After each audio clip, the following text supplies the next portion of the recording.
What's up, everyone? Welcome back to the Backstage Journal podcast. I just want to take a second and thank you guys for watching last week's episode. That was the first one I ended up putting on the YouTube channel, and I got a really good response from it. So thank you for watching it. Thank you for engaging with it. Thank you for the kind comments and the encouragement. It seems a lot of you really dig the long-form podcast style format on the channel. So we're doing it again this week. I'm really excited about this week's episode. I've got an amazing guest. Tom Quayle is on. If you don't know Tom, he is he's one of the godfathers of YouTube guitar playing. I've been watching Tom on YouTube for the better part of 10 years now, maybe even longer than that. He's an incredible guitar player. And this is a really good episode for all you guitar nerds out there. It's basically an hour of me and Tom just going to town talking about guitar and why you shouldn't be afraid of music theory. And at one point, he even grabs his guitar and gives us a free lesson. Tom's an incredible teacher. And he's been doing this for a really long time. He's got a lot of really great resources online in terms of video courses and online content to learn from. So it was really, really cool. I'm excited to even edit this so I can watch the interview back because I learned quite a few things just by talking to him. So really excited for that. One quick announcement, really big deal for me. My first video course is getting ready to drop this coming Sunday. And this has been, the better part of 6 or 7 months worth of work for me. And it's available for pre-order. If you click the link down in the description, or if you're listening to the podcast, there will be a link in the show notes of this episode. You can click that link and it'll take you to flat5.co where you can pre-order the video course. There will be a special discount code applied if you pre-order, and you'll be able to get access to the course a day early, which I think we're going to release on, I think pre-order access will be on Saturday. We haven't figured that out yet. We're still in the process of getting everything uploaded and loose ends tied up. But this is the tone course. Essentially, this is everything I wish I would have known when I was starting out as a working, gigging musician when it comes to understanding guitar tone. This is the fundamentals of what makes great tone. It starts literally with looking at the electric guitar and the elements of an electric guitar that matter when we're talking about tone and tonality. We cover amplification 101, pickups. We cover speaker cabinets and speaker differences and miking speakers.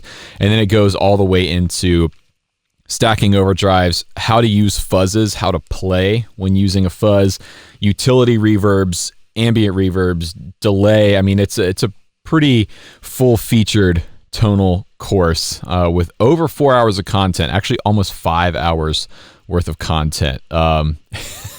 Looking back on it now, it's insane how much work it was to put together, but I'm really excited to finally release it. So it's available for pre-order. Click the link down below if you want to check it out, and it will be available this coming weekend. So thanks to everyone who's been asking about it. I've gotten a lot of messages on Instagram and here on my YouTube channel, people asking about the tone course. So yeah. And I'm already thinking about the next course that I'm going to do after that. So yeah, who knows? But anyway, I want to keep this intro relatively short because I want to get to the interview with Tom. We talked for over an hour, and I'm going to show all of it. You guys are getting the whole thing in this episode. So with all that out of the way, I want to get into the interview with Tom. We spoke over Skype last week, and I think you'll see in the interview he is a wealth of knowledge and wisdom when it comes to music and musicianship and learning. So without further ado, here's my interview with Tom Quayle.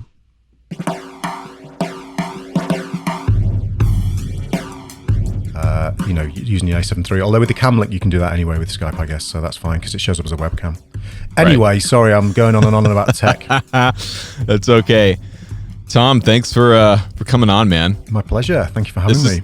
This is actually quite the honor for me, man. I have to say, I've been so I was on your podcast, the Guitar Hour podcast, a few months ago, and I have to say, I've been listening to that pretty much religiously, actually, since going on. It's become one of my favorite podcasts to listen to. Thank you very much. I'll have it linked in the show notes of this show. But I love what you guys do. You and BB, you guys do the long form, like pick a topic and just go deep on it. And all of you guys are such accomplished musicians and players, and you're so well studied and practiced that for somebody like me listening, it's like I learn something. I get something from every episode that I listen to. So that's very cool. We recorded an episode last night, and it was the most like nerdy modal deep dive. Like, I dread to think what 90% of the audience are going to make of that podcast, because we do. BB is the kind of guy where, like, he taught himself Arabic. So that tells you everything you need to know about him. Oh my God. So, like, deep dive is definitely the word. It's always just this, you pick a topic and him and I will argue and debate over it for weeks, and then we'll do a podcast on it. And it's like, it's just a mind dump. And I don't consider myself like the most intelligent guy, but he is unbelievably intelligent. So it's quite a challenge doing it with him, but it's good fun. As you found out, it's good. I've never heard of somebody teaching themselves Arabic before. I don't think you're supposed to. I don't think your brain is supposed to be able to do that, but he did do that. So there we go. Well, I would argue that you're quite the deep diver as well in guitar, because to reach the insane level of technique and playing and musicianship that you've reached as a guitar player, it's taken some time, I bet, to get there. Yeah. I mean, I started in 1995. So do the maths, and then very quickly, I'm kind of a weird player in a way, because most people do, when they start guitar, they start with either bands or they start with kind of like a blues phase or a rock phase, because the barrier to entry is maybe slightly less aggressively placed. Right. So you can learn a pentatonic scale and you can start improvising and so on and so forth. I learned some power chords and then went straight in at Dream Theater and Steve Vai, and obviously couldn't do it at all, but that was what I was into. It's just a friend of mine gave me Images and Words by Dream Theater fairly early on in my guitar playing history, and I just got super into it. And it was just one of those things. I didn't know how hard it was. Right. And obviously in no way am I saying I could play it quickly, as in I didn't get it quickly, but that was the goal, was there pretty quickly. And actually, in a way, for me, there's a little bit of regret involved with it, because I missed out on that very important rock and blues vocabulary that actually is the staple of guitar playing generally now, for electric guitar players, that is. And so when I did a jam with a friend of mine yesterday, a really great guitar player called Nick Jennison. I saw that on your YouTube channel. It was great. Yeah, so he's definitely a kind of rock guy and comes from that background, but is like a lot of guys these days. There's a lot of schooled players out there these days, because theory has become much more accessible these days for people. So, and it's not got that kind of stigma attached to it of the less you know, the better you, or the more authentic you are. So people are into theory these days a lot more, and he has got all those blues chops and those kind of like classy pentatonic languagey things that I don't have in my playing. So there's a weird kind of dichotomy with my playing, in that if you give me a load of changes to play over, I'm way happier than if you give me a 1-4-5. It's really strange. Yep. But I would say that's not necessarily a bad thing, because from what I'm hearing you say, it's like you found your voice early on. Yeah, quite possibly. And also with things like, I didn't go out of my way to be weird in this way, but changing the tuning and stuff of the guitar. So if anybody doesn't know, I tune in fourths all the way down. I was going to ask about that. Yeah, it's like E, A, D, G, C, F.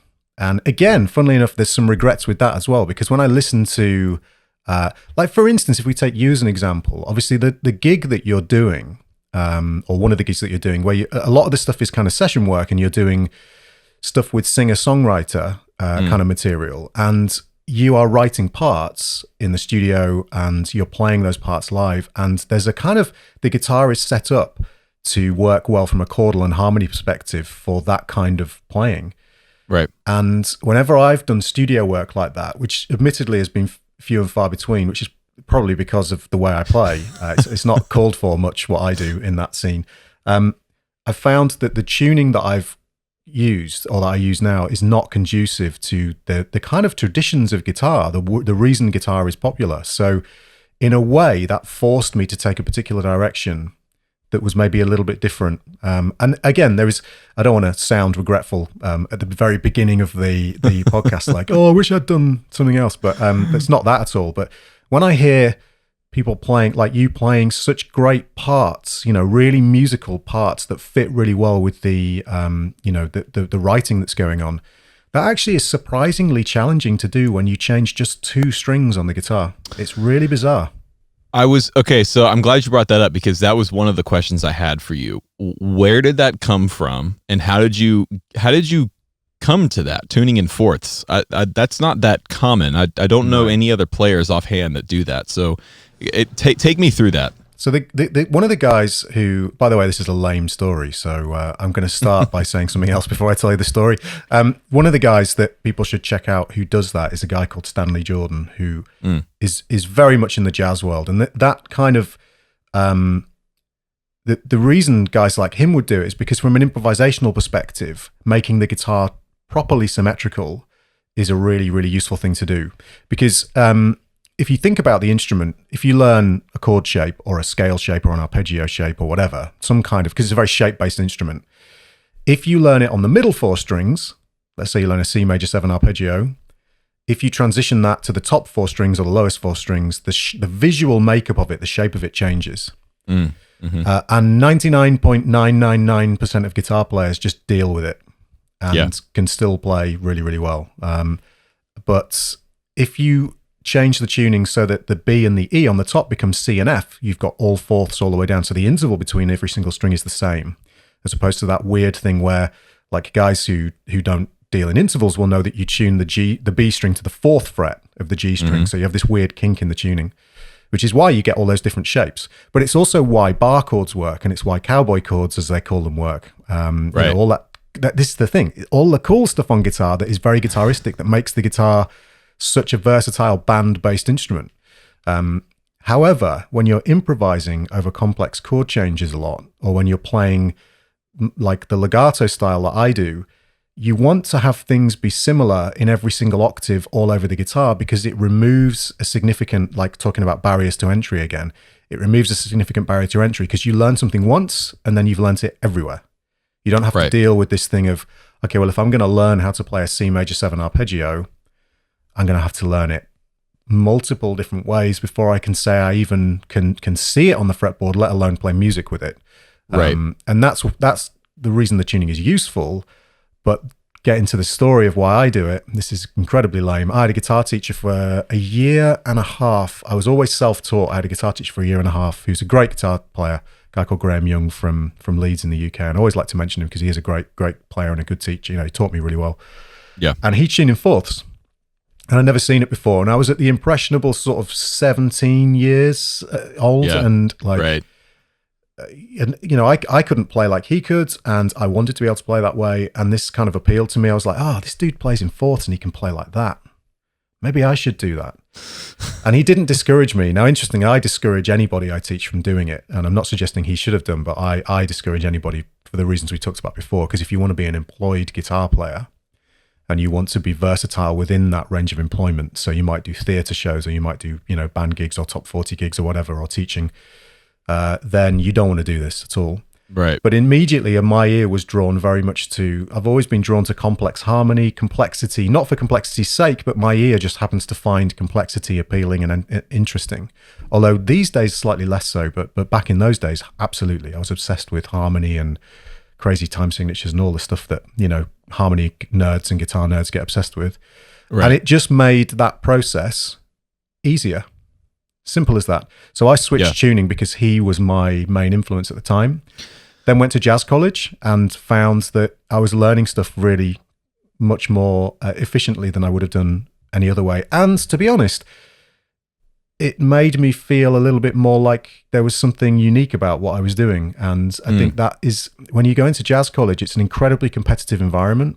We talk about this on the Guitar Hour all the time. It just is the nature of that kind of very, some people might disagree with this and that's fine, but it's quite an elitist form of music in some ways. And that it needs to be in some ways, because if it's not, the level doesn't get to the insane level it is now. And, jazz musicians tend to be at the top of their game. But it did give me a little bit of a kind of edge, I thought, in terms of like just sticking out a little bit from the crowd. So there was that aspect to it. I've matured out of that now, thankfully. But back then, those are the kind of things you think about. So, it's an interesting thing. I recommend people try it out, but do it on a guitar that you don't normally play, and don't do it permanently, because for a reason I mentioned before.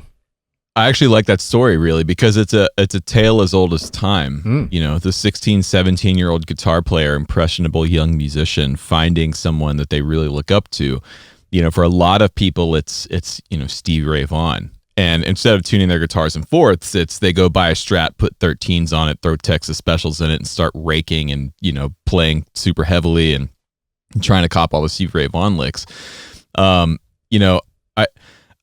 I feel like I missed out on that whole scene, because, one of my biggest regrets is I was self-taught until the age of 20. And at the time, nobody in my family are musical, nobody plays instruments or anything like that. And so we didn't know any better. It was just like, oh, Rhett's good at guitar. This is great. And he's taught himself. Wow, look how cool that is. When in reality, I couldn't play anything more than bar chords in a minor pentatonic scale for like 6 years. Yeah.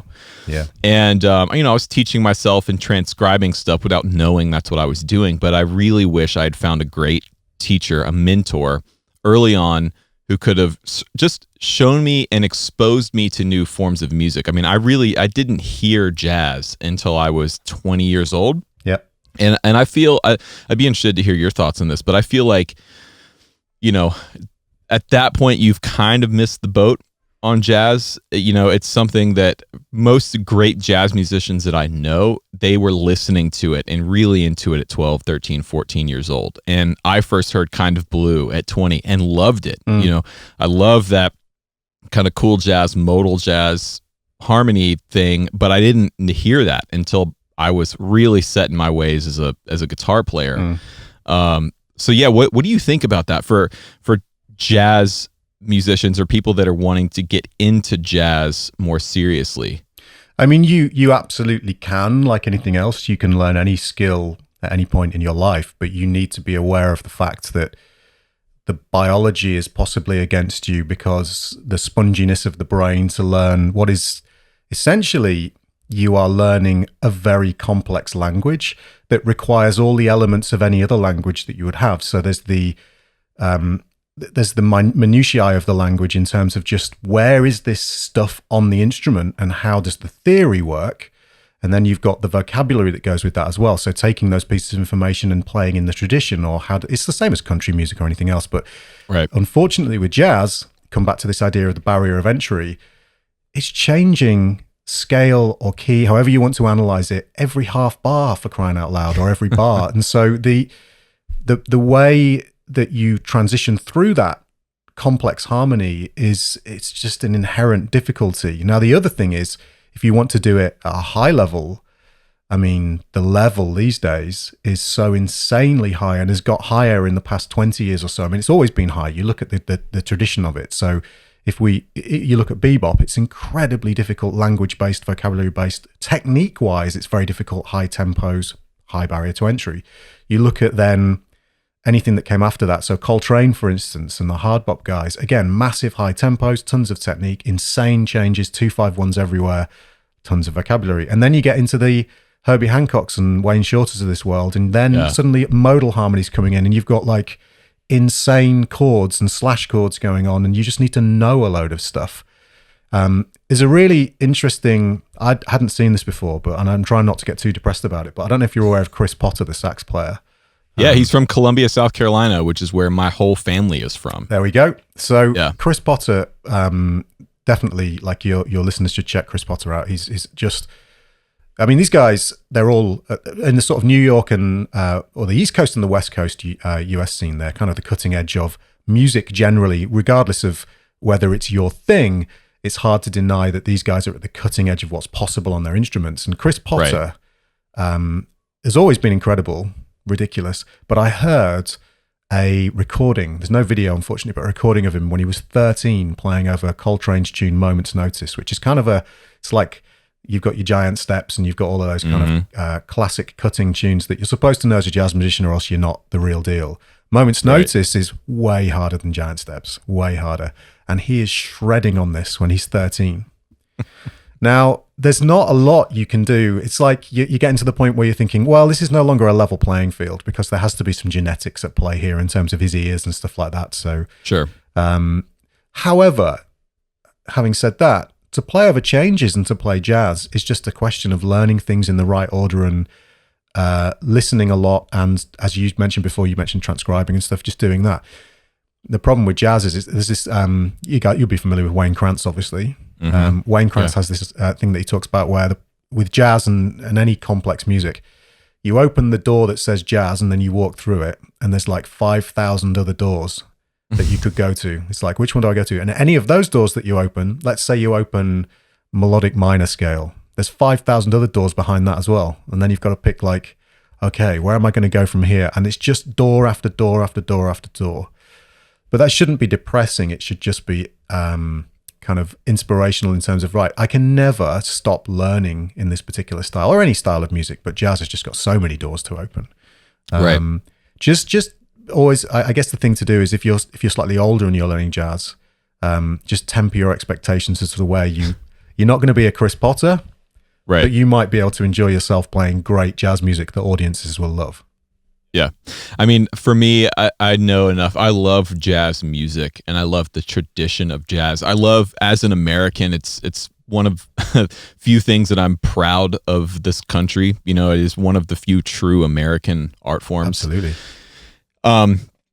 I'm much more of a blues guy and a rock guy because, as we've been talking about, that's what I grew up listening to. I mean, my earliest memories are listening to Clapton Unplugged on cassette tape in the car, and then all the Southern rock stuff and Skinner and country music and all that kind of stuff. And then through that, I found blues and classic rock and things like Pink Floyd on my own. So that's my voice, just like you finding Petrucci in Dream Theater early on.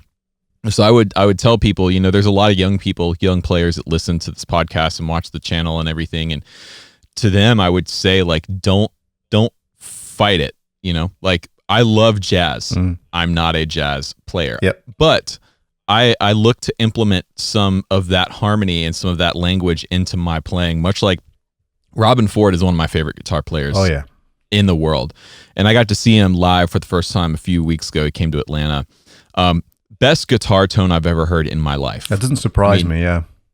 Dude, he had his Dumble there, which is arguably the most famous, most valuable amp in the world, right? Robben Ford's Dumble.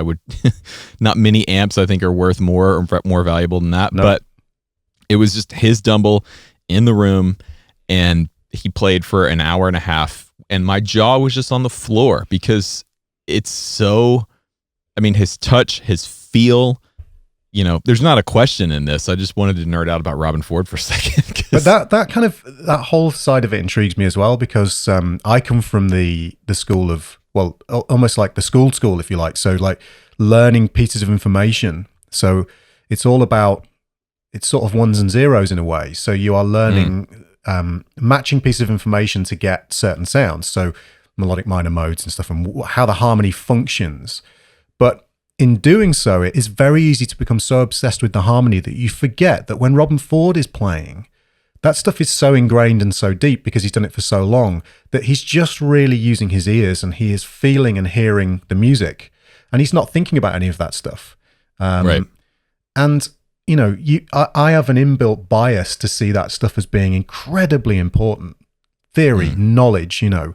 Whereas there's so many guys out there. I mean, obviously Robben Ford has all the knowledge. You know, he's got tuition material. He's talking about the half-whole diminished scale and stuff, and he's talking specifics. You know, he's not this wishy-washy kind of stuff that you see from some guys. He knows his stuff, but he's not thinking about it when he's on stage playing. You can tell because his brain is not consumed with information. It's consumed with what's he hearing and what's he feeling at the time. And that blows my mind because I struggle to switch that part of my brain off, the bit that has information. And it's just who I am as a musician. You know, I'm like, I'm super into science and super into kind of knowledge generally. That's my kind of outlook on life. But I would love to be in a position where like, for instance, I don't get a lot of people going, "Oh man, I really felt the solo you just played." I get a lot of people going, "Oh man, the phrase that you played there, what was the scale that you were using?" It's like, so I would love to have that side of my playing more come out more. That might be more of a function of your audience, though, right? Yeah, quite possibly. Because, and I've run into this with developing a YouTube channel myself, is like, now when I play shows, which hopefully we will be playing shows again soon, but when people come out, it's like, man, great show, man. What overdrive were you using on that solo? That sounded sick. It's like, I don't, whatever, man. I don't know. But that was a good segue into my next question for you. I want to talk about theory and harmony more specifically, because you are, I think, known as sort of one of the authorities on theory and harmony for guitar players online. So one thing I see in comment sections on my videos and on forums, and you brought this up earlier, but it's this sort of aversion to music theory. And it kind of, there's a spectrum, right, that I've seen and I've experienced personally, from intimidation on one side to outright apathy on the other side. Yeah. But either way, it's this sort of idea that, oh, you don't need theory, and, Stevie Ray Vaughan or Hendrix couldn't read, or all this stuff. You don't need to know. What are your thoughts on that? Why do you feel music theory and harmony is so important? And what would you tell one of those players writing those comments in videos? I think that's a kind of misconception that can happen.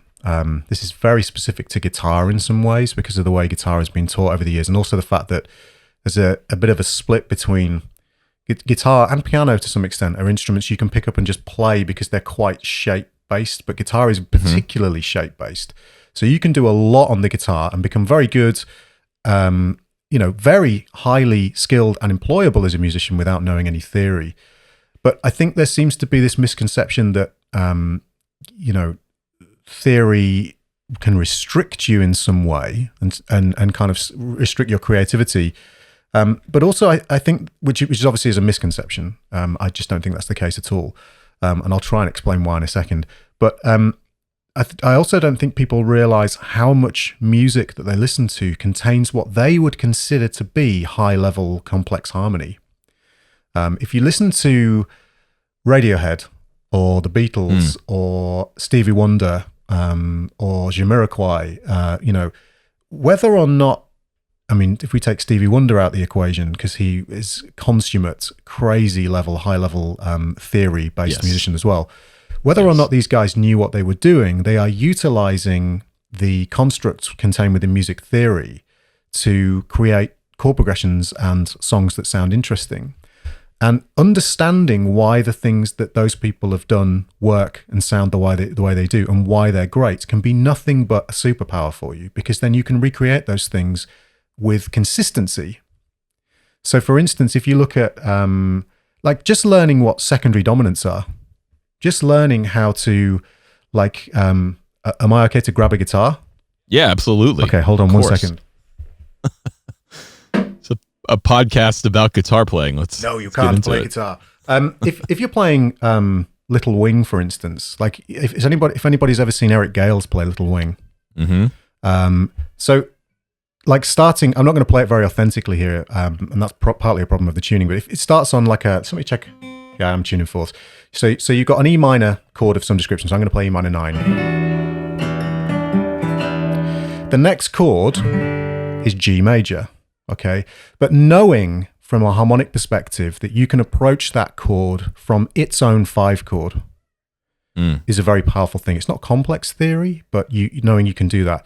Now, also on top of that, having the knowledge almost on the fly that you can replace that D7 chord with some kind of altered chord. So I'm going to play a D7 flat 9, but then I'm going to invert that and make it into I'm going to put the 3rd in the bass and play this chord. So now we've got... Right. If I do that for the next chord, and then if I play the 5 of E minor. So instead of just basic chords, now we've got this chord progression.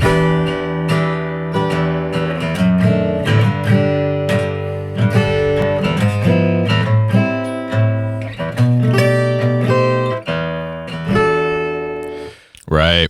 The really cool thing is, there's one thing that, to be able to do that from a kind of chordal perspective, but if you understand the harmonic implications of that as an improviser, you can imply that stuff even if the band is not implying it in your lines that you're playing. Right. So if I know that, for instance, I'm going to go from E minor to G, and I can imply the 5 chord that leads into the G in my line. So I know, for instance, that if I'm playing an altered 5 chord leading into the G, I can imply like what I would call an altered scale or super Locrian scale. Right. And people are probably already running for the hills. This will probably be like at this point, your viewing figure, your listening figures will go, whoa, all the way down. No. This is this is the thing I think that scares people a lot about theory is like you start throwing around these terms, and this is not your fault at all. No. It's just a general thing. You start throwing around these terms that people aren't familiar with, and like, oh my god, altered scale, super Locrian. What does that mean? It's like no. It's more simple than you think. It's just a name in the same way that minor pentatonic is a name, and nobody runs a mile when they see the name minor pentatonic because they have a point of reference for it. Right. What I'm trying to say here is that if you have to have a point of reference for the things that you're going to use. So on this particular tune, there's nothing to stop you from just playing an E minor pentatonic over all of this, shutting your eyes and just going for it and feeling it, as people would say. When you see guitar players who are playing more complex harmony over this and they're thinking at the same time and they're not pulling faces, they're not, because they're utilizing their cerebral side as well. I think there's an inbuilt kind of feeling that or mindset. They can't be feeling it because they're playing things that I don't understand and they're not pulling faces and kind of emoting. But they're still feeling it to the same extent as if somebody was playing a minor pentatonic, but there's a little bit more sort of the cerebral side. I don't know, is it the left or the right side of the brain involved? Is it the left? Well, I think maybe the left, although I'm definitely no medical professional. I have no idea. But the more, the more kind of analytical side of the brain is coming in. But once you've done a little bit of this, like for instance, just knowing that like over the E minor chord, if I just do my kind of bluesy, if you've got that sound that everybody knows, when we go to the G, what I'm going to do is I'm going to outline a D7 chord, which is the 5 chord of G, just by using the chord tones. But if someone just said to you, well, put the flat 9 in as well, and they showed you where the flat 9 was. So the flat 9 is a semitone above the root note. And if I play this line, let me do that again. What I'm playing there is basically, I'm playing the root note and then the flat 9, the root note, the flat 7. So these are all chord tones basically apart from the flat 9. Then the 5, the 3, then the flat 9, the 3, and then the 1, which is actually the 5th of G as well. And this perfectly outlines, if I have...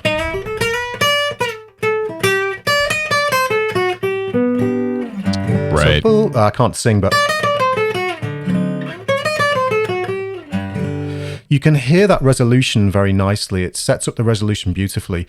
And it's not that complicated to do on the guitar because if you know chord shapes as well, if someone shows you this chord shape, which by the way, if you're watching on video, this chord shape is not the chord shape you should play in standard tuning. It would look like this.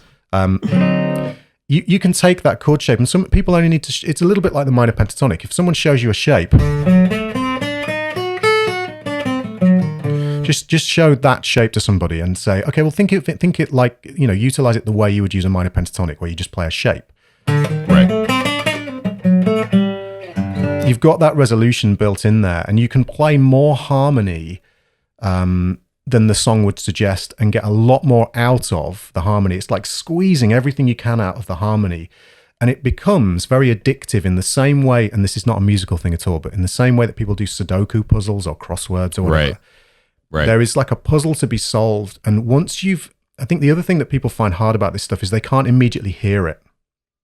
People hear this.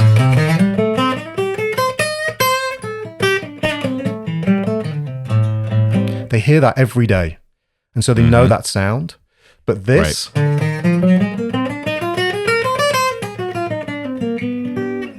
they're not so familiar with that sound. So when they start to play it, you can't hear it straight away. And it's more complex for your ear to grasp hold of. But as soon as you start listening to musicians who do this stuff, it becomes just as much a part of your inner ear as the minor pentatonic stuff. And eventually you can't not hear it. You want to hear it, and it becomes addictive. And the puzzle of solving where this stuff is on the guitar and then starting to hear it is incredibly addicting, and starts to become, you kind of have to be addicted to this. And this kind of comes back to when you were saying about learning jazz as a style. What you've got to do really is find a way for you to become addicted to the puzzle before you can hear the harmony. And then when you start to hear it, because you've started to play it on the fretboard, you will really start to get addicted to it and want to apply it to all sorts of scenarios. And all sorts of pop and funk and blues and rock music has all of this harmony in. So if I take that idea that we talked about with Little Wing, the 5 chord, right? When you play a blues, as I'm sure you know, if we've got a blues in the key of G, so a jazz blues,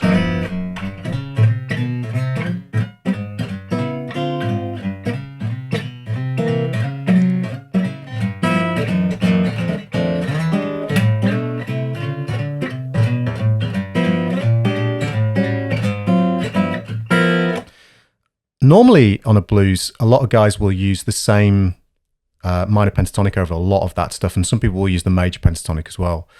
Right. There's a very common thing to do in the blues where you'll play, like leading up to the 1 chord again, you'll play this.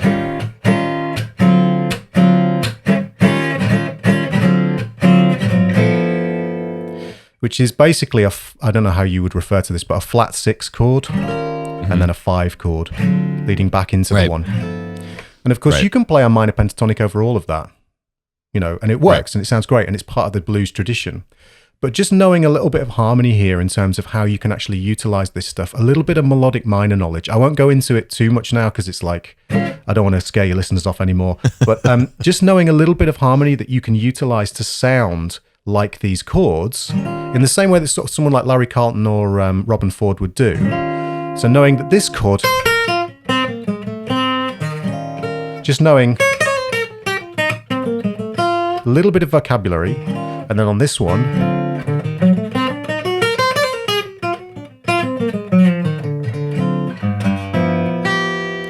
will take you a very long way, and it will make your playing stand out more than just because how many blues guys are there in the world playing a minor pentatonic everybody. scale? Yeah, everybody. An uncountable number, all of us. Yeah. And just having, the reason I think that people like Robin Ford is because there are a million different blues players who have amazing feel, but Robin Ford incorporates just enough harmony into his playing. Or someone like Josh Smith.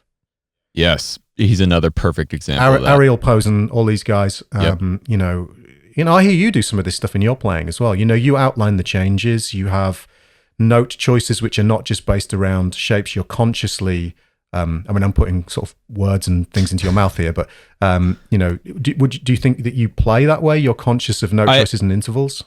Yes, but for me, it's a function of trying to play more melodically. The older I get, I want to play stuff that people can sing. Nice. And this is just comes from spending time in the studio, in playing live shows.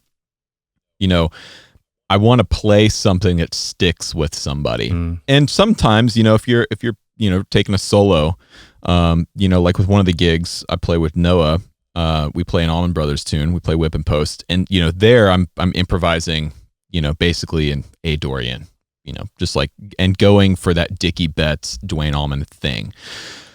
So there's a point in the show that calls for just like a ripping, kind of blues solo. But other points in the show, when I play a solo or play a melody or line, I want people to leave that venue remembering that line. Yeah. That's kind of my goal as a guitar player and as a musician. But what you're doing here is actually a perfect lesson for me because, I get asked all the time, how do I break out of ruts in my playing? And I'm in a bit of a rut in my playing as well. And this is perfect for me right now because you're outlining stuff. It's like this is exactly what I need to be working on right now. Essentially for this stuff, because this stuff can be taught really badly, and I'm not trying to teach it here, obviously, because when you teach this stuff, because there's a mindset that this is more complex harmony. In a way, it can't really be, because harmony is, when we're dealing with scales like this, it's just a series of 7 notes in every single scale. Yeah. Okay. Unless you're dealing with weird kind of like symmetrical scales and stuff. So we'll put those to one side because they scare people off. Every single scale, and this is not me lecturing you here, I'm just saying generally, every single scale is 7 notes of some description, and they're all just a variation on the major scale. So some of the intervals within the scale have been altered. They've been either raised or lowered. And the thing that scares people off is a lot of the names that we have for things are not in general use in the musicians community outside of jazz. Right. But interestingly, the harmony is in use all the time outside of jazz. It's just that we don't name any of it because it's kind of like a really good example of a band like this is Steely Dan. Yes. There is some unbelievably complex harmony in that band, but a lot of the solos are based around, and especially the melodies are based around quite simple, either minor pentatonic or major pentatonic melodies. And a lot of the solos, unless you're talking things like Kid Charlemagne, where the changes are very specifically outlined, are very much based around kind of blues and rock vocabulary. And then the odd thing outlined. If you look at a tune like Isn't She Lovely, for instance, there is a shed load of harmony in that tune. There is melodic minor and altered scale harmony all over the place. But most people, when they play over it, they don't think of that stuff. But actually, if you can extract some of that and bring out some of that sound, those are the notes that make people's hairs. Now, this is very important. Those are the notes, not the phrases, the notes, because within blues, you can make the hairs stand up on people's neck. This is where this whole thing of he can say more in one note than you can in 5,000, which I get all the time on my YouTube videos. With blues, there's a thing of it's almost a minimalist palette to create the most emotional response. Right. But you can have an equally visceral response from a listener by creating emotional response from harmony, from like having the most amount of information to draw from and choosing the notes that extract the most interest and response from the listener in a slightly different way. On Isn't She Lovely, for instance, there is so the chords in that one, you've got C. It's in the sort of key of E major or C sharp minor. Some people would analyze it. You've got C sharp minor, and then you've got this F sharp 7, then a B7, then an E major 7, and then this G sharp 7 chord. Right. So there is an absolute ton of harmony you can extract from that. So a lot of people would just play.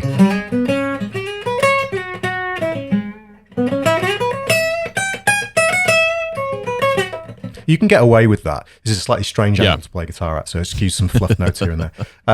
So you've got this C sharp minor 7. Then the F sharp 7, if I play, you can make it into this cool 7 sharp 11. Right.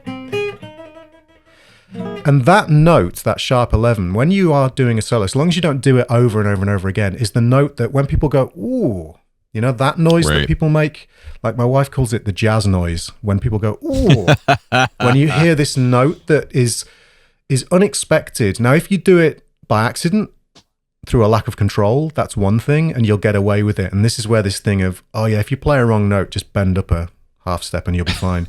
But if you can control it, because you know that over this particular harmonic scenario, you can play this particular series of notes or this particular note that is outside of the blues rock vocabulary, because it is on what is ostensibly a pop tune or a rock tune or a blues tune, but you're pulling harmony that is not normally played within that genre. What you're doing is you're creating tension.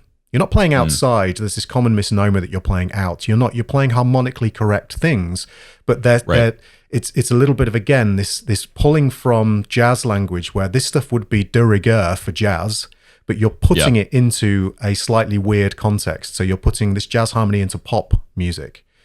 Right. And if you listen, I don't know if Are you familiar with Christopher Cross, the singer-songwriter? Yeah. So Christopher Cross, of course, used to get incredible guitar players, like Eric Johnson would play on his albums, and he's not a bad guitar player himself, actually. Now, if you listen to the solos on some of those tunes, what you've got is basically pop tunes with kind of pop harmony in, but the guitar players are very well educated and very schooled, and they are pulling all this amazing harmony out of these chord progressions that if you just did the minor pentatonic, even if you, or the kind of standard kind of major scale stuff, even if you phrased really well, I don't think you would still have a great emotional response, and maybe you would be playing melodies that people could run around, to sort of walk around and sing, which would be, that's one way of doing things.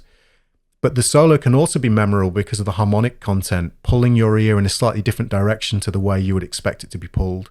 And that's what this harmony palette can do for you, I think, as a guitar player. It can shape your voice in a slightly different way. Well, I think that a perfect example of that is the Kid Charlemagne solo. Yeah, there we go.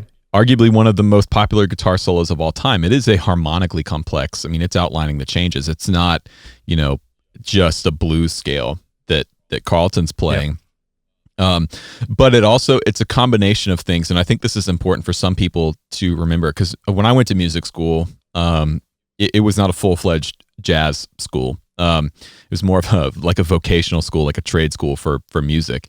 But there was a lot of guys that I went to school with that were very much just dialed into complexity for the sake of complexity, harmony and theory. It was like this sort of flex of who could use the most complex shit over there, of course, whatever they're playing. So yeah, I think people are used to hearing more complex harmony than they think they are. This is it. And that's part of the function of guitar that we have an advantage of over other instruments, is the fact that we can do things like bend notes and add more vibrato to notes. We can play very vocally. Yeah. Right. And I think that's where that sentiment of, well, I can do more with one note than you can do with 1,000, or BB King, which I actually think is quite true. Like BB could do a lot with one note, but that's because he was emoting this vocal quality, this sort of soul singer, from the African American blues tradition, which goes all the way back in this country to slave times and field hollers and all this stuff. That's what people mean by that. It's like when BB would take a note and he would sit on it and bend it and make you feel it. It's like there's a lot of historical context behind that. There's a lot of emotion behind that. And I think to fully understand that, you have to sort of be clued into that. We're like, yeah, he's hitting the flat 7 and we can sit there and analyze that, but you also have to know like what is behind that note. And great players, people like Robin Ford, Eric Johnson, Josh Smith, Ariel Posen, all these guys, they combine the harmonics, the theory, the knowledge with that emotion. Derek Trucks, probably my favorite guitar player, is a perfect example of this, because he's taking this theory and this harmony and he's adding the slide aspect to it, which is arguably the most vocal way to play guitar. So when he takes a solo, it's to me, it's transcendent. I mean, I've seen Tedeschi Trucks band live and Derek Trucks band live dozens of times. And every time I watch him take a solo, it's like my eyes are welling. Yeah, no, I've been there. I mean, I have actually, I'm kind of known within my friend circle as being a bit of a Vulcan. It's like, you try and get me to emote, it's impossible. But when I listen to Derek Trucks, that's the response that I get. And I am so intrigued as to what it is about, because effectively he's playing the same notes that we're all playing, and his time feel is amazing. And I mean, I don't like it. You probably would ruin it if you actually figured out what was going on there in a scientific way that was making you react in that way, that was causing water to come out. Right. It's really bizarre, really, when you think about it. He's playing notes and like it's making you cry, but it works and it's amazing. And there's something truly like what I've been wrestling with recently is, can you teach that? I mean, like, because we teach music in such a way that we're like, you can teach theory and you can teach the ones and the zeros, but I don't know. I mean, can you teach someone to sound and emote like Derek Trucks? It's such an interesting topic to me, because I think we'd like to think we can, because it seems defeatist to say that you couldn't. But I don't know. I mean, there's something, I hate to say it, but there seems to be something intangible about that kind of playing to me. But maybe it's because I can't do it. I don't know. Okay, so the closest sort of analog I have to this whole conversation here is language, right?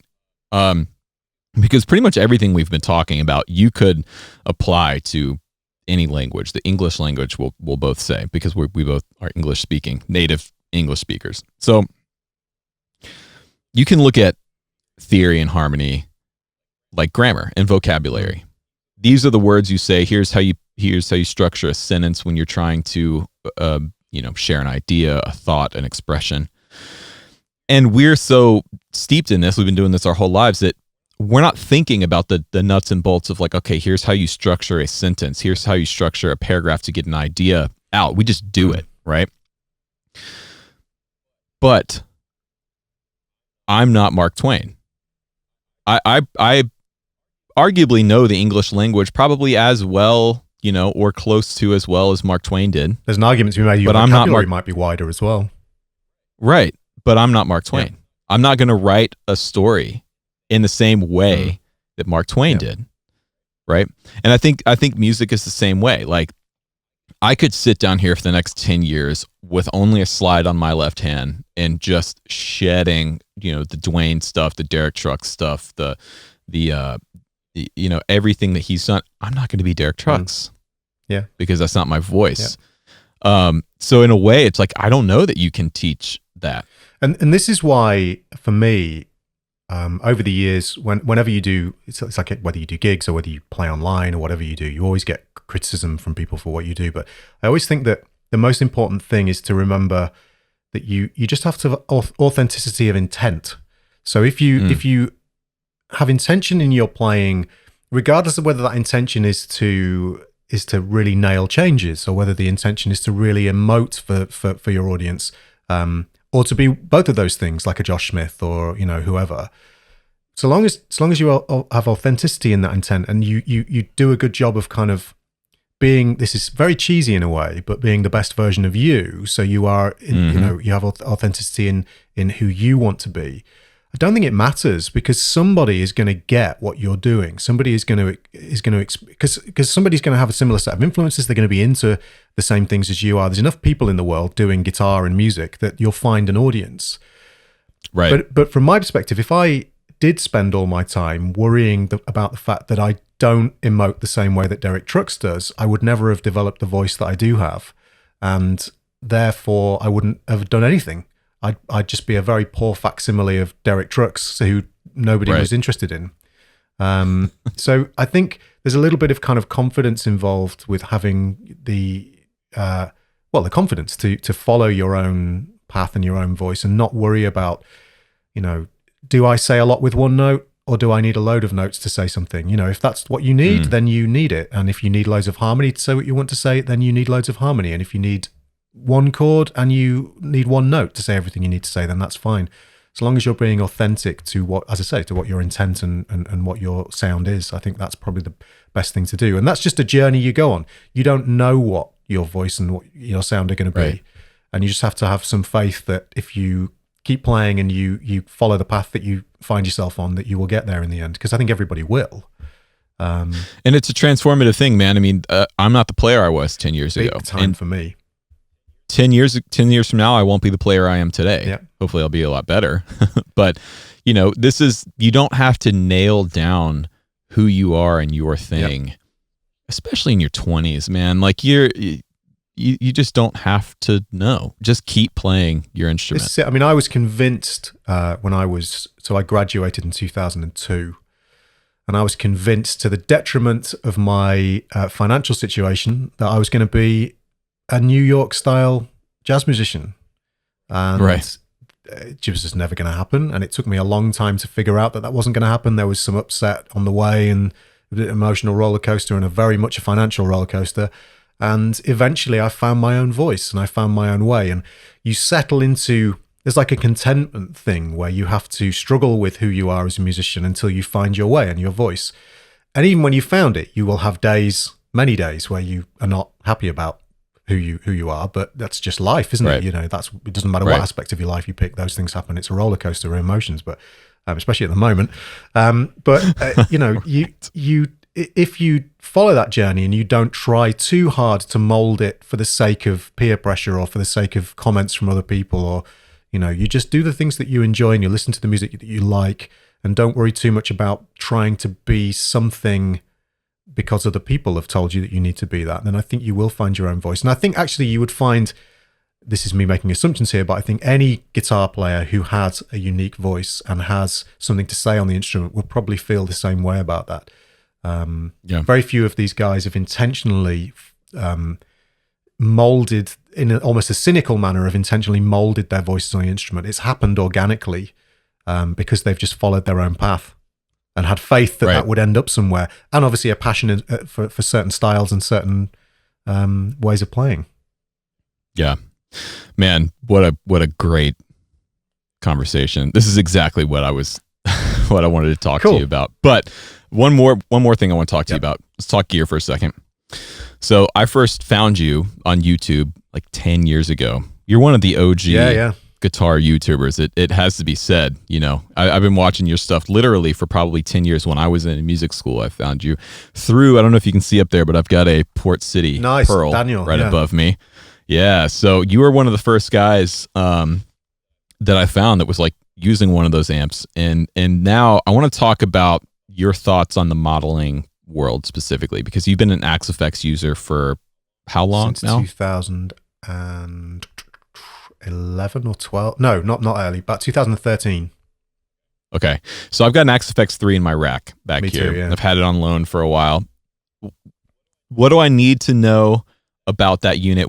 Tell me about your experiences with the modeling stuff and why you love it. What don't you like about it? Let's talk about that for a minute. I do love it, and I use it every day.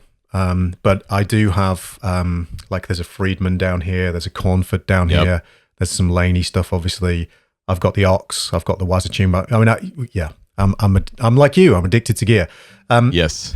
But now, for me, the modeling thing, both in terms of software and hardware, because the Neural DSP plugin guys have got really incredible stuff now. One thing I should say, actually, caveat this whole thing, is that my sound is very much based in a slightly higher gain world and a very clean world. So I do the kind of liquidy legato thing and the very kind of clean jazz sound. I don't do the edge of breakup thing as much. And that, of course, is where things become a little bit kind of uncanny valley and not quite so clear cut. However, with the AxeFx 3, I've been all over the world, actually with an AX8, not the AxeFx 3, because I've not taken that. Obviously, I wouldn't take that around with me because it's not very portable. But the AX8, I mean, some of the best tones I've ever had live, literally some of the best tones I've ever had live, have been that DI'd into the front of house and through the wedges. And I've been so inspired playing through it. And the consistency of it. And the feel is great for me now. I think the argument, like one of the guys, I don't know if you know Matt Picone from Fractal Audio, but Matt's a great guy. Yeah. Matt is very much involved with the R&D and the development of all this, but also Matt works with artists, very high profile artists as well, to sculpt their tones. So he helps them to design their tones, because with the AxeFx, one of the things people don't like about stuff like that is the absolute and utter options paralysis of, oh my God, there's 500 amps. How do I even know where to begin? So Matt helps people with that. But one of the things that Matt says is that this whole thing of, well, it's a modeler. He just says it's an amp. It's just another amp. It's a different kind of amp, but it's just another amp. And I think if you think of it in those terms, you can be a little bit more open to the idea of it. What I find hard about them for live use is the whole FR thing. This is again becoming a bit of a cliche, but the idea, I think people need to get their head around the idea that when you're using an AxeFx or when you're using a Kemper and you're using FR stuff, it is literally like placing your ear up against the speaker cone, because you're listening to a mic'd up version of your guitar tone live, which some people are not used to hearing. Lots of guys, like if you use in-ears, you're used to hearing that kind of thing if you're playing with real amps, because you're listening to your mic'd up sound. But if you're playing smaller venues and you're used to hearing, the your amp on stage behind you, the back line and the front of house all mixed in together, and and the wedges, then you might find it quite a disconcerting experience because it's very different playing with in-ears and very different playing. Yes. In fact, if you've never played with in-ears before, it can be really disconcerting and very, very difficult at first, especially if you don't have a lot of room sound mixed in. Like I have mics in my in-ears to make that process a lot easier. Yep. Same. But if you just play dry with in-ears and just the mic on the cab, it's like, oh my God, is this what guitar sounds like? Surely not. And it's actually really hard to play. Just there's a stiffness to the sound and a lack of kind of you don't get the forgiving nature of the air moving through, the air being pushed by the speaker and just the natural kind of response of the guitar. Once you get your head around that, and you've done a great video on this as well, in how to make this whole FRFR thing and just playing through modeling units much more like playing in a real room. I mean, I have always on mine, I have a reverb block which is dedicated to basically almost functioning like a room mic. So it's a very short room reverb that's mixed pretty high in mono, and that helps a great deal. And then a little bit of slapback delay can often help in that regard as well. Not like a country style big slapback delay, but just something to give you a little bit of something after the note can really help. And that it's amazing how just a little bit of room reverb, very short room reverb mixed quite high, just to give you something on the end of the note, almost imperceptible, changes the feel almost entirely. Well, that also comes to the fact of like people aren't used to hearing sounds not in a room, right? If you were to go into an anechoic chamber, right, one of those rooms that is 100% soundproof, there's no reflection whatsoever. People talk about how it, like, if you spend enough time in there, it literally will drive you crazy. You'll start to have auditory hallucinations. And that's because if you think about it in your everyday life, your brain is taking in auditory information. When you're speaking in a room, you're hearing reflections, you're hearing standing waves, you're hearing comb filtering, flutter echo, you're hearing all of these things all of the time, and you just don't realize that it sounds natural to you. When you hear your amp in a room, you are hearing the same things, and you may not think about it, but you have a reverb. You have pre-delay, you have phasing, you have comb filtering, you have all these things that are happening all the time that your ears are hearing.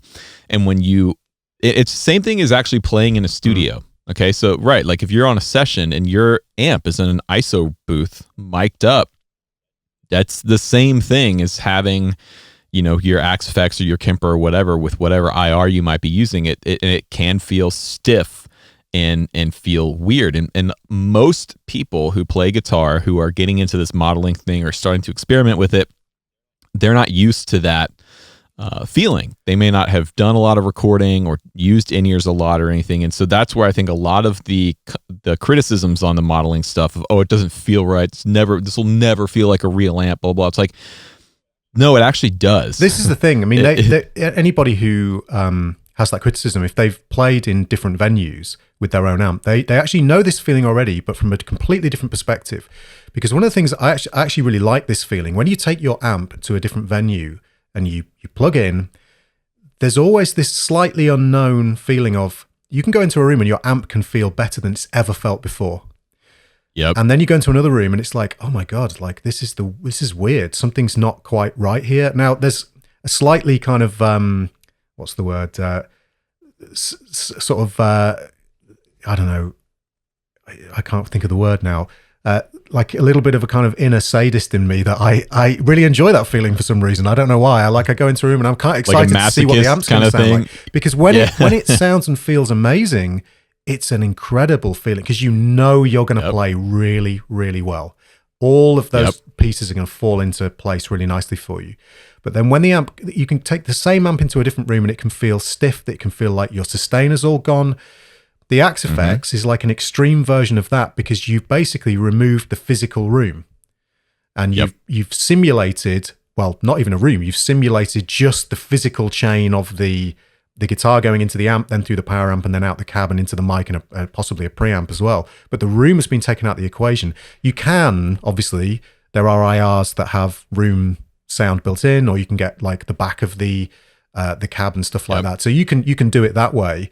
But actually the simplest way to do it is just to add, as you said on your video, and I've seen other people talk about this now, and I do this, is just to add a little bit of simulated room. And it's actually one of the reasons why I love the aux and why I love the Wazza tube amp expander, because on the aux, it's so easy. You just dial the room mic in, and obviously it's UA, so they sound fantastic. And, you know, that helps a great deal. And I don't think you even need to go that much further than that with it. I think you can do that. And it like, again, EQing, like rolling off the high end. I actually am quite extreme with this. I roll everything above 6K off. Really? That's pretty sharp. I usually go 8 to 10. Yeah, well, I think what's a guitar cab, around 8 and maybe slightly above? It depends on the cab and the speakers, but generally a cabinet is not going to produce anything above 8 to 9K. Right. Okay, so I am a little bit extreme, but that just is what works for me. And then I'll roll the low end. It depends on the IR, obviously, but I'll roll the low end, usually 80 maybe. And again, that depends. Yeah, same. But then I'm a little bit weird as well, because there's a proximity effect built into the AxeFx as well, which is basically for people who have mic'd cabs. Obviously, there's this proximity effect where you move the mic close, and most people close mic cabs, you get more low end. And I like a little bit of that thump in the low end. Even though I dial the IR out, I still have the proximity up. And on the Axe, there's a room functionality with sort of room simulation within the cabinet block as well, which I will dial in at points as well. So there's all sorts of things you can do to kind of mitigate some of the FR thing, but I think it's just that whole thing of you're running an IR that's been sampled up to 20K through a speaker, which is essentially a PA speaker, a full range PA speaker, and suddenly all these frequencies are occurring that you never knew even existed for guitar. Well, and you're also listening, you know, a big thing is people, you know, because again, man, my comment section, especially in my videos, is just, it's like World War III sometimes on this like modeler versus analog thing. And it's like, look, I do both, man. I mean, I love tube amps. I just love everything about them. The tactile thing of them, they get hot, they smell, I just love tube amps. But I also love the modeling stuff as well, because it gives you so many opportunities and possibilities. But you know, the thing to remember, if you're new to the modeling thing, if you're used to hearing a guitar through a cabinet, and then you go to listen to your Kemper or your Helix or whatever you're using through studio monitors or headphones or a PA speaker, it's not going to sound the same because the drivers are not the same. You're listening to a 112, a 212, 412 guitar-specific driver speaker, and then trying to compare that to, I mean, my studio monitors behind me are a pair of 6-inch full-range, you know, studio monitors. Those are going to respond and sound and feel differently than my cabinet with a tweeter as well. You know, you've got it's a completely different ball game, and a sub. It's like it's so much more. You know, there's so much more happening that you're not used to hearing. So I do feel like a lot of the criticisms that are lobbied online towards the modelers and the modeling community are people, and I don't mean this as a dig, but people who aren't as experienced in close miking or recording or using in-ears or whatever. They're coming strictly from playing a tube amp in a room to buying their first modeler and be like, oh, this sucks. This doesn't feel at all like what I'm used to. This is garbage. Modelers sound terrible. It's like, well, no, they actually sound really, really close, especially nowadays. I mean, dude, I am astonished at the AxeFx 3 about how, you know, I was practicing some of Clapton's Bluesbreaker stuff off the John Mayall Bluesbreaker record the other day. And I was like, you know what? I'm going to dial in. I'm going to try and get his JTM45 combo tone. Pulled up a JTM45, picked up some IRs, and in about 5 minutes, dialed in a room sound. It sounded like Clapton's tone on those Beano sessions. And that's really what sold me on the AxeFx. I was like, okay, this is astonishing. But you have to know what you're doing. Like, I have years of experience in studios, miking up cabs and EQing things and dialing in reverbs and sounds. And I know, okay, well, on that session, his cabinet, his guitar amp was in the room with the band, and it was cranked so that his amp was bleeding into all the mics, the drum mics, the vocal mics, everything. So that's adding to that sound. If you don't know that stuff, and again, it's not a dig, it's a lack of, you know, everyone's ignorant of some things, then, you know, it's worth it. That's part of why I'm working on this tone course, this video course right now, is to kind of help show people like, hey, here's how this stuff works. But the modeler guys are on a slightly uphill battle anyway, because if you think about when you go to a store and you buy an amp, or when you go to a studio and you try and amp, there's consistency through and through, because the manufacturer has consistency in terms of the tubes they've picked, the circuit that they've picked, the tone stack they've picked, the cabinet they've picked, the speaker they've picked, where that speaker is positioned. Is it closed back? Is it open back? Every single one of those amps is made the same. Now, you will get variance in tone between different amps, obviously, especially if they're hand-wired. But if you're dealing with an AxeFx, they don't know at Fractal or at Line 6 what drivers you're going to be using. They don't know what monitors you're going to be using. They don't know if you're going to be using FR, if you're going to be using it with a power amp and a speaker cab. You don't know. They have no idea. So when most people's experiences with a modeler is that they turn it on and they play the first 5 presets. But of course, those first 5 presets have been made. They could have been made through a set of studio monitors. Like I've got some Focal Alpha 80s and some cheap Yamaha HS7s here. They could not sound more different. Right. I mean, literally, if I plug the AxeFx 3 into them, I listen to the Focals, I have this full, rich sound with loads of low end, and then I plug into the HS7s, it's like, whoa, why did I make that tone? So they can't mitigate for this stuff. So I think you have to be open to the idea that if you're going to use a modeler, unlike with an amp where you plug in and you know that a Fender Twin sounds like a Fender Twin, you know that a Plexi sounds like a Plexi through a 4x12 with vintage 30s in. We all have an idea of that sound. We have an idea of what that sound is supposed to sound like through a modeler, but then at the other end of it, at the final end, what we're listening through has an unbelievable impact on how that's going to sound. And so you have to mitigate for that. You have to be prepared to do some tweaking. And of course, they're tweaker's paradise. So if you are into tweaking, then that journey never ends. You have to be careful with that Tweak away. But there's that to consider, and I don't think that gets talked about enough. The final part of the puzzle is not consistent, whereas with an amp, the final part of the puzzle, the speaker, if you like, is consistent from amp to amp. Absolutely, Tom. Thanks so much, man. This has been an incredible conversation. We should plug some stuff. So you just released a video course, right? A legato course. Well, yeah, a slightly cheesy name, the Ultimate Legato Practice Toolkit. Nice. But nice. It's where can people find that stuff? Yeah, they can find, if you go to tomquayle.co.uk and then click on the lessons section, it'll be up there at the top. And it's just like an hour and 20 minutes worth of 20-minute long practice sessions that you can work on the various different aspects of sort of my legato style. So yeah. Awesome, man. Well, people have got plenty of time, I think, to sit around and practice. That's what I've been doing a lot recently. So. Yeah, big time.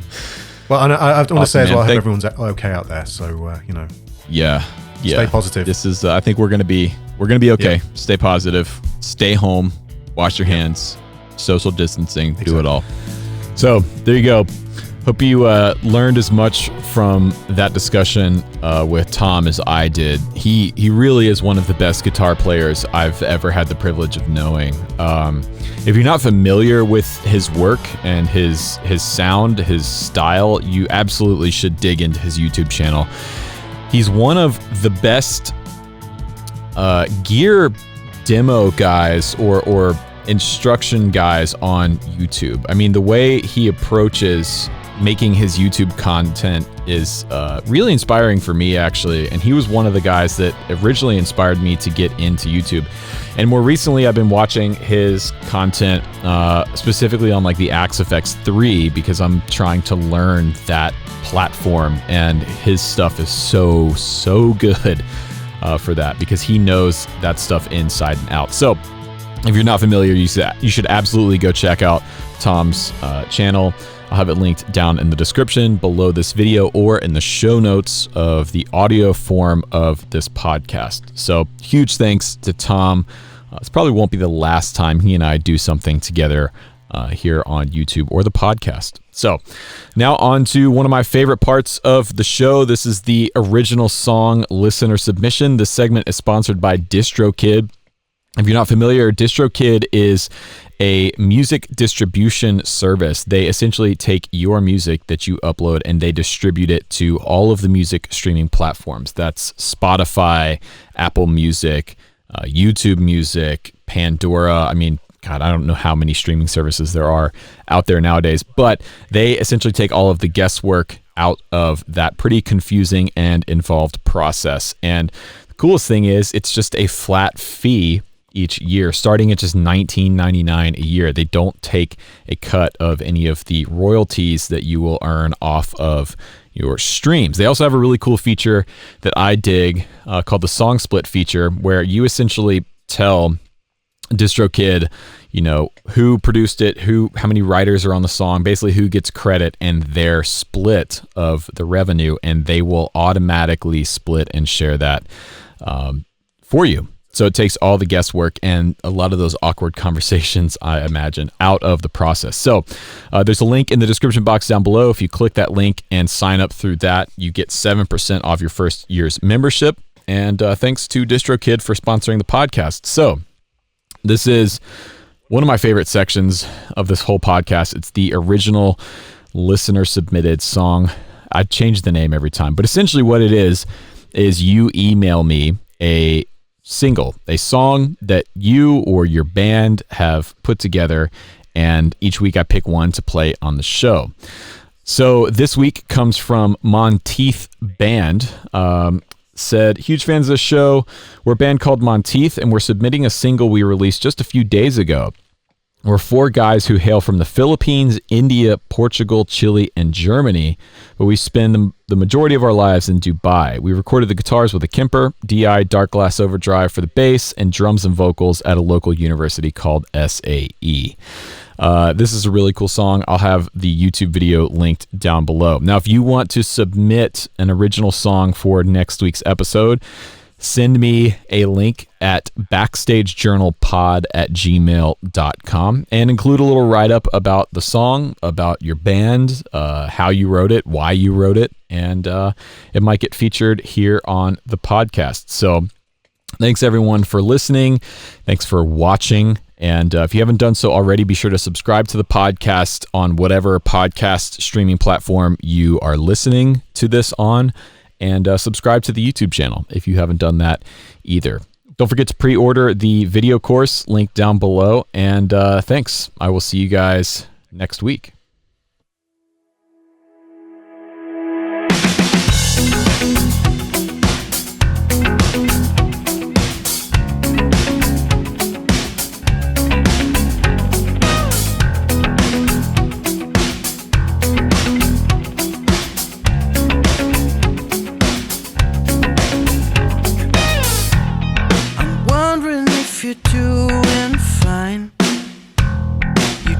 In my room last night, you're my love,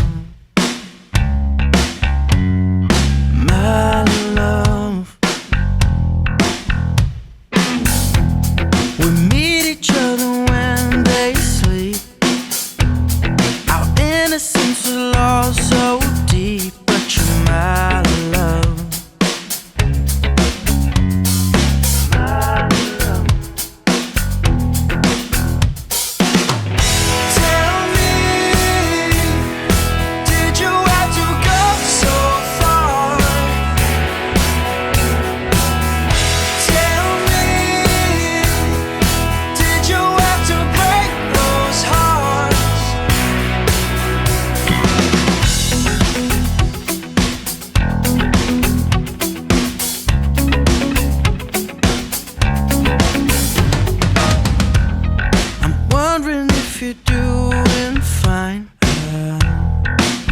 In my room last night, you're my love, my love. We meet each other when they sleep. Our innocence was lost.